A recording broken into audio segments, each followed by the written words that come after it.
Pekný dobrý deň všetkým. V mojom poslednom videu som hovoril o nie celkom hospodárnom vynakladaní verejných finančných prostriedkov. Zdôraznil som, že môj postoj je čiste občiansky a nie stranický alebo politický. Väčšina ľudí to pochopila, ale našli sa, ako vždy, ľudia, ktorí sa pohybujú v iných dimenziách. Jedna pani akademička mi vysvetlila blahosklonne, že hymna má oveľa hlbší význam a zrejme ja to nechápem. Iná pani mi vysvetlila, že predošlá hymna bola nahratá v určitých hercoch, čo v dnešnej dobe nezodpovedá a preto bolo nutné ju prerobiť v iných hercoch. Mne to pripomína situáciu, ako keby chudobný živnostník jazdiaci na starom Renaulte stretol nejakého zbohatlíka, ktorý by sa ho opýtal, prečo si nekúpi Mercedes. Veď mať Mercedes má hlbší význam. Má to rád výhod jazdiť na Mercedese. Akurát, že ten živnostník si môže dovoliť minúť len to, čo zarobí, pretože na rozdiel od iných, ktorí sú v tej či tej vláde blízky, nedostáva žiadne štedré dotácie od štátu a môže si dovoliť minúť len to, čo zarobí.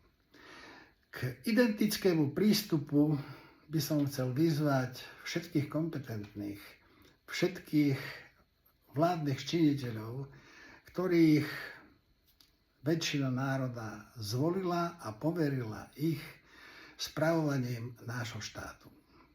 Nedala im právomoc rozhadzovať miliardy. Na zdôraznenie tohto problému si poďme priblížiť len niektoré veci, ktoré prenikli na verejnosť. Niektoré sú dokázané, niektoré nie sú dokázané. Napríklad si pamätáte pri zmene meny počiatkov pobyt na jednej lodi s finančníkmi z Penty. Aj vrabce na strome čvirikali o tom, že si za dobré služby vyslúžil províziu vo výške 300 miliónov eur.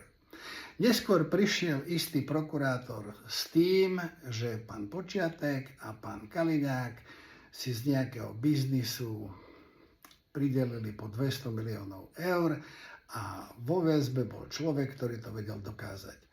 Paradoxne, prokurátor bol disciplinárne stíhaný a celá kauza sa zamietla pod koberec. Počas vlády géniusa z Trnavy sa minulo na veci spojené s covidom vyše 2 miliárd a 200 miliónov eur.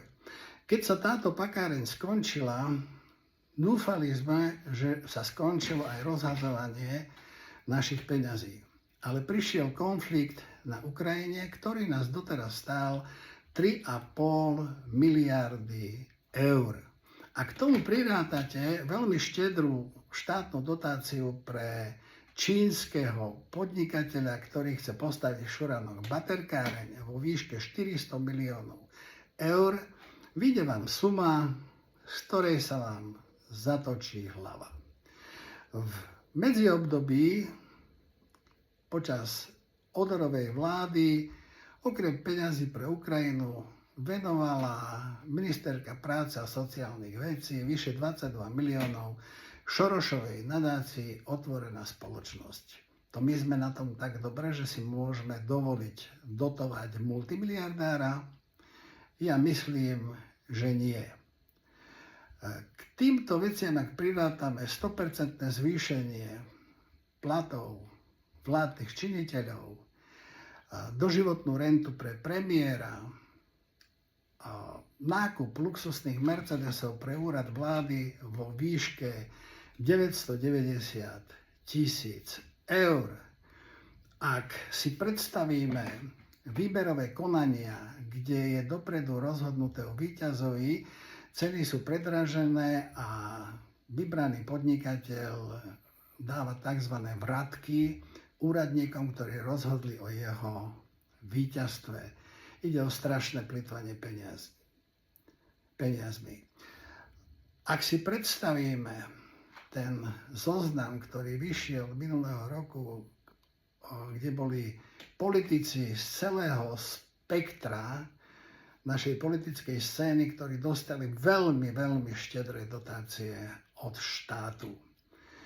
Nevidel som ešte zoznam firiem blízkych tej či tej vláde, ktoré dostali veľmi štedré dotácie, na rozdiel od nás. A v tomto kontexte mi pripadá, že Slovensko je krajina zázrakov.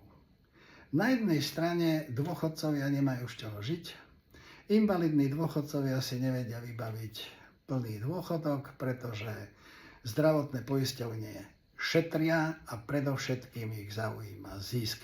Kašľú na životy a zdravie našich občanov. Kde sú sľuby pána premiéra z minulosti, kedy tvrdil, že zdravotná poisťovňa má byť len jedna, a to štátna, a tá nesmie tvoriť zisk.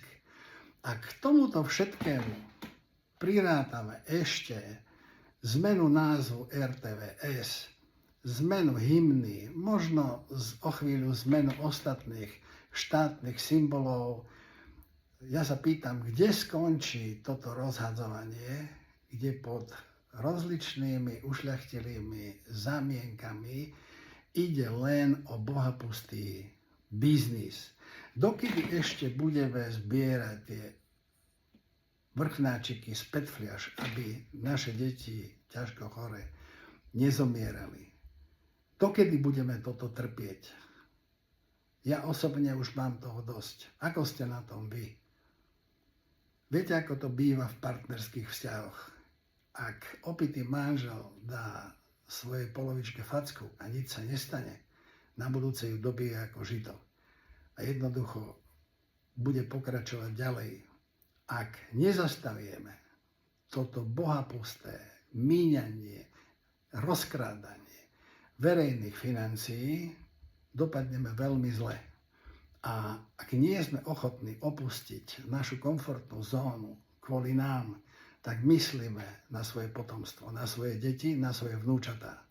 Aká budúcnosť ich čaká v tejto zadlženej vlasti? Zamyslite sa nad tým a porozmýšľajme, čo ideme urobiť. Do počutia, dovidenia.